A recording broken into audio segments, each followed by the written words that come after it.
Jennifer from Belladonna's Botanicals, and this is another video for the 12 Days of Yule Challenge.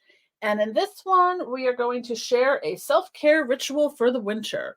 As you can imagine, given the nature of my business, I do practice a lot of self-care, considering I make a lot of awesome bath products. So I take a lot of ritual baths. I may do that after I'm done here. It's one of those things where hi moon. With ritual baths, I mean all baths could be ritual baths when you get down to it, but I'm trying to get my little mini altar here into let's not set ourselves on fire. All right, there we go. And we're back. So what I'm going to do, this is probably going to be a two-part process because, sorry guys, you're not going to get, bath time is a solo adventure. So we're not going to film that for obvious reasons. But so this is the other part of the self-care ritual that I am going to do. And like one of the other rituals I did, I also have tarot cards that I've involved in this. And for this one, because this is self-care, and I'm focusing a little bit on the self-empowerment aspect of it, that because I get seasonal depression, so I need to uplift myself out of this to look at what goals I want to manifest for 2024, because I've been stuck in some heavy stasis and stasis on some points and a lot of flux on the other. So 2022 for me, I was really struck into the throes of a really nasty situational depression. It had been my first major depressive episode I had while living alone, because all of my other major depressive issues, I either lived at home with and had my parents around and family, or I was married and had my ex-husband around. This is the first one I had to deal with all by myself, and it sucked. And it took a lot out of me, and I did not accomplish nearly enough for 2022 as I had hoped. I started coming out of that depression in 2023. Almost a year ago. It was all the things that had happened that the universe, and now I'm listening to the universe, was telling me, it's time to leave. It's time to get out of Philadelphia. It's time to end this chapter. There's no more sequels, prequels, or reboots. This part is done. We are moving on from here. So by about September, by about February, I'm like, okay. After I had, within the spans of, by the end of February earlier this year, the house across the street from me had burnt down. My neighbor got hit and run getting out of her car at night. I watched a running shootout that left one person dead a half a block from my house. And then there was a fatal house fire across the intersection. And I was just like, I'm like, okay, the universe is clearly sending me a message here. Get the F out. And I did. It just took a lot of work and a lot of heartache and a lot of not ideal things going on. So I had to once again divert a lot of my attention to the mundane process of GTFO Philly, which I did. As of September 27th, 2023, I am no longer a Philadelphia resident. So, and I am very happy about that. So now I'm in a phase of rebuilding my life yet again in another place, and I've been actually fairly happy. So what I want to do is to continue the momentum and not lose any of the pace. And now that I'm past the holiday rush and can kind of breathe a little bit again, now it's time to recenter and refocus. I don't like New Year's resolutions. I just have life goals, and I have things that I want to accomplish. And I'm working towards those and going to continue to work towards those. But the thing you need to do when you're trying to accomplish those is you have to start here, and your you has to be you need to have a stable foundation in order to move through those, manifesting those goals. Now, hey, I'm not the most stable foundational person in the world, but I need to build on that.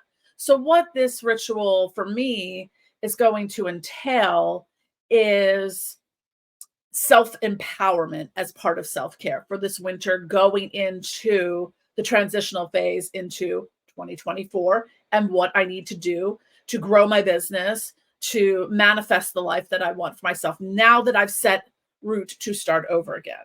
So I've got some of the foundation. Now I need to kind of, expound upon that. So what I'm going to do for this, I have some incense burning, my favorite nag champ again. I just have a red kind of pillar candle. And I also, this is another one of my scores from vintage, might be the Avon Cape Cod glass. It's beautiful red. So I'm using that to hold my candle in. Now, what I'm going to do, first I'm going to go through the cards, and then I'm going to take some keywords and carve them into the candle. But first, before I forget, I'm going to start. I usually, somewhere on the candle, I will put my initials. If there's room, I will put my date of birth. So put that in there from the get-go. So got a candle here. I just have the little tea lights burning from the previous video I did on ritual. So, and that was all. And that was the other video in the series for winter candle spell. So that was about attraction and abundance. So that all kind of fits in here. So I'm kind of linking these two spells together because I think they are interrelated. So what I'm going to do now is go through, again, these are cards from the Oraculum Leviathan tarot deck. This is by Bill Divendeck and Asenath Mason. I don't know. The only place I know that you can get it is Become a Living God, but there may be other places that just sell the deck. The one there comes with the book for it, but if you can find just the deck, the Temple of Ascending Flame just released earlier this year the Leviathan Oracle Study Book. So we're going to use that. And hey, look at that. I opened up right to where I needed to be because all the cards that I'm using for this are all the Queen Court cards. So let's see, what does it say? Queens in the Minor Arcana are the rulers over the other cards, and they share the rulership together with the kings. They usually represent women, but they can signify anyone who embodies their energy. As the ruling forces, they show someone who has mastered the lessons of... Metaphorically, they stand for creativity, nurturing, maturity, nourishment, and sustenance. Their message is usually some kind of idea coming to fruition. Their influence is subtle rather than direct, though, and their power is not always expressed openly, but should be sought in slight persuasion and hidden control. So the first card is the Queen of Pentacles.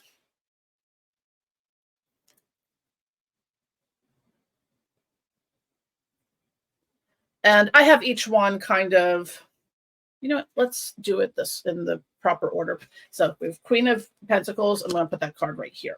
So this card shows a witch queen sitting on her throne. Most tarot books go into the visual description of the cards. I'm not going to go too much into that because there's a lot of reading.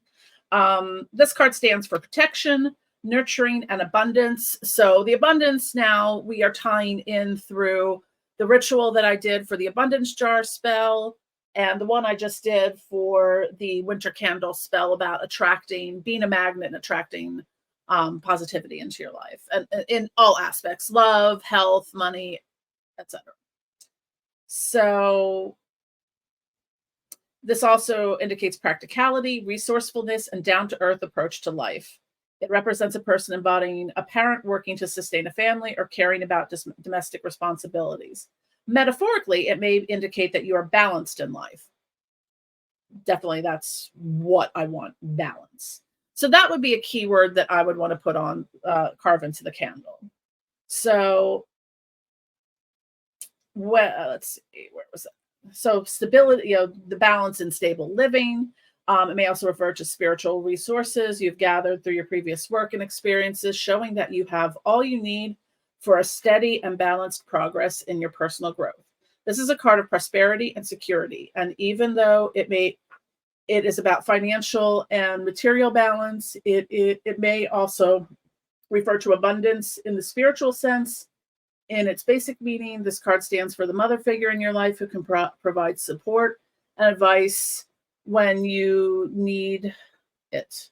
Or it shows the motherly aspect in regards of nurturing and directed towards us. So what's interesting about this, and I am going to start carving a couple things in the candle while I talk, is that one of the things very early on, and actually this goes back long before I started practicing, especially in demonolatry, was that it was revealed to me. I have some videos on it, so I can link that below, but it was basically as being the, I don't have children. I am not a mother. So that part, don't have the uterus anymore to make that possible. So animal. But one of the things that was revealed to me was in the story of Amamael, which was, this was something that happened almost 10 years ago, but long before I ever started working with the demonic divine.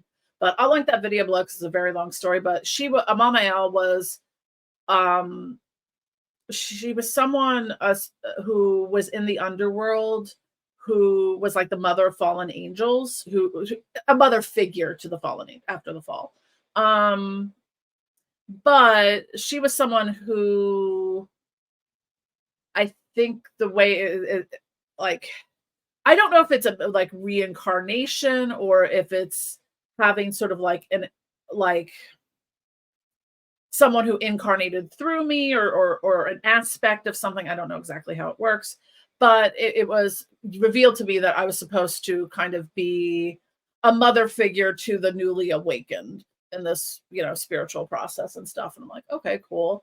So, that could be what that is getting me to go back to, is working on that aspect of helping to guide, as a mother would in the spiritual awakening process. So I'm just carving some words into my candle. So we've got mother, abundance, stability,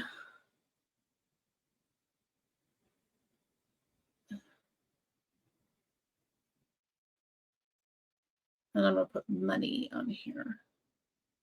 So that is the Queen of Pentacles. So the next card we have is the Queen of Cups. A little longer. It's one of my favorite cards. I use that one a lot to represent myself. So this is an aquatic queen. So I get definite feelings of that like Atlantean, Lemurian kind of vibes there, but also kind of pulling a little bit of the Leviathan energy, even though it's the Queen card. So this card represents someone who is empathetic, sensitive, psychic, and connected to the higher self. So I've been doing a lot of work recently to connect to my higher self and to work with the higher self the same way that I would work with, say, Lucifer or Lilith. That's how I'm working with my higher self now. In that, because the higher self in a way is like the God self or the deific self. I am not God or goddess or whatever. The higher self is that God aspect. Some people kind of, I feel like they mix that up a bit. But human ego, be human egoing. So, anywho. Again, she's a mother figure embodying the mastery of emotions, intuitions, and visions. This card be understood in the metaphorical sense of someone artistic and visionary, introspective, but capable of helping others understand their emotions and get in touch with their intuitive side. We see in the image when looking at the character's face, she seems to be detached emotionally and focused on her inner process. This card represents someone who is a good listener, compassionate, empathetic towards others, but at the same time, holding personal space for herself and her own emotions. That is very important. I see people all the time burning themselves out because they are not holding space for themselves and they have terrible personal boundaries. I sometimes may come across as being cold and uncaring about things because I have to put an emotional block here and be like, I can't be affected by this because I live alone. I need to function, run the business, take care of everything. I don't have anyone here on a daily basis to like be like, hey, can you, clean the cat boxes? Can you go to the store? Can you go get the mail? Can you go do this? Can you go do that? So I have to hold space for myself. And that may seem selfish to others, but I don't care because I have to take care of myself. And if you're not taking care of yourself and holding space for yourself and holding your boundaries, yeah, it doesn't end well. Spoiler alert. So this card can tell you that you should trust your intuition, pay attention to your feelings, open your heart, and be receptive to what the universe has in store for you. Metaphorically, maybe telling yourself to attune yourself to divine feminine by working with the phases of the moon and cycles of nature. So I'm going to put the book over here. I'm going to carve some more words into the candle.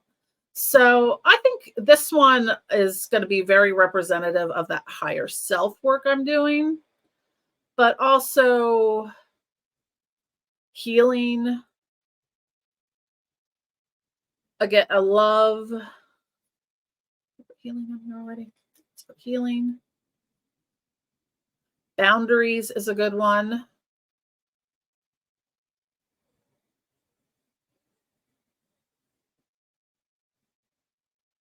That is something I know I need to be a little more vigilant about. Because there are some people that will just steamroll over your boundaries. And the other word I'm going to put in here is intuition.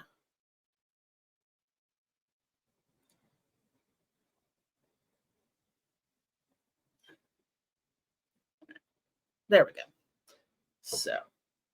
So as I'm doing any of these spells and rituals, it's really, again, a lot of this goes into your mindset, the visualization of it, the intention of it, really putting your energy into this and having it become part of your mindset.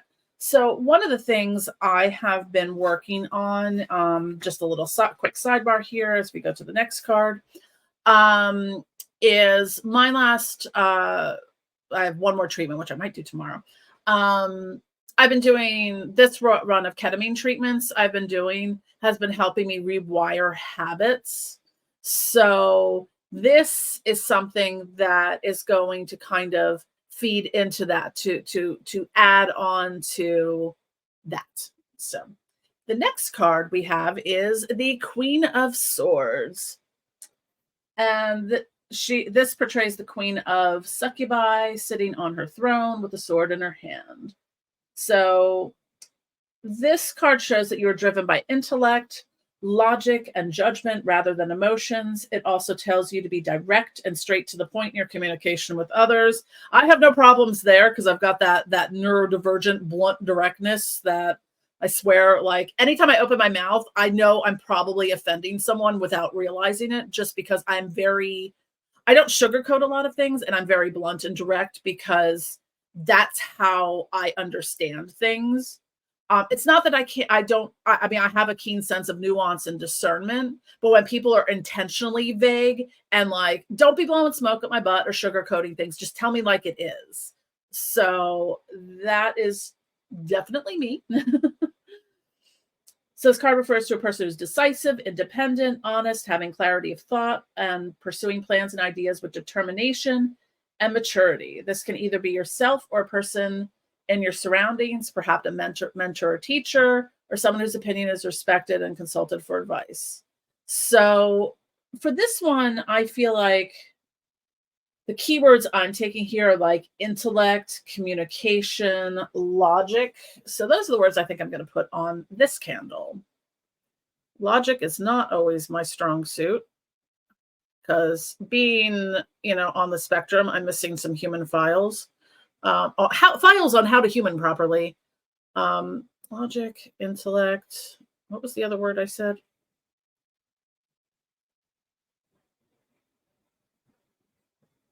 And I'm just kind of taking the little bits of shavings and putting them into the bowl. Intellect.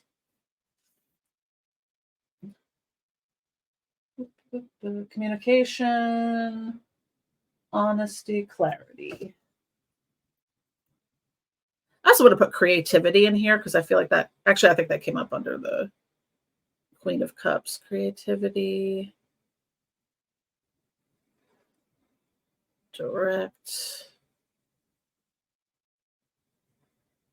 So these are all the things I want to embody in positive ways about myself for the self-care ritual.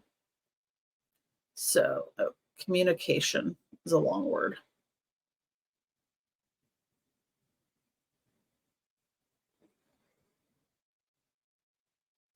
I like doing candle spells because it's something I can kind of, work on over time. This candle is not going to burn tonight. So overnight. So this is something I'm going to keep working on and keep adding energy to. Maybe I didn't bring a whole lot of oils in here. I think I only have, we could use the manifestation oil on this then, but like I would probably use like my self-love, self-care oil, something, things like that. So as different things come up, I could put different oils on here. I can add some herbs in. I could put some crystals in. Just because they aren't here now doesn't mean I can't do it tomorrow. So the last card for this one is the Queen of Wands. So this shows the Draconian Queen sitting on a throne with a dragon behind her. So let's see. This card tells you to be bold and determined, creative and daring. It indicates that you've gathered all you need to see your visions manifest and your desires come true. It refers to self-awareness, mastery of the current, the ability to control and harness the force of the dragon. This card shows a person standing in their power, confident and capable of transforming weaknesses into tools of ascent. When it appears to be in a reading, it usually, sorry, I don't have my glasses on, and I just lost my spot. When it appears in a reading, it usually tells you to stay focused on your goals, determined and optimistic about the outcome. It also encourages you to be passionate and creative in whatever you're doing. The Queen of Wands shows someone who is popular, outgoing, and inspiring to others, and can also be someone in your surroundings, an aspect of yourself. Metaphorically, this card tells you that's the best time for rituals to manifest your vision. You're radiating power, attracting spirits from the other side, and you are at the height of your magical potential. Use it to your advantage. So the keywords I would pull out of this one are like power, passion, transformation, power,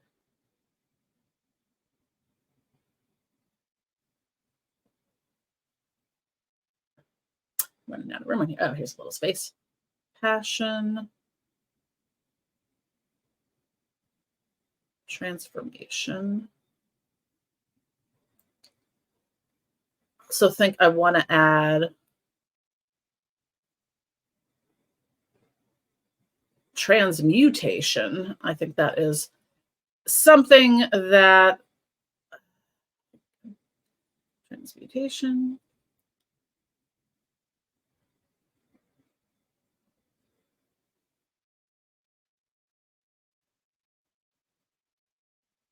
There we go. All right.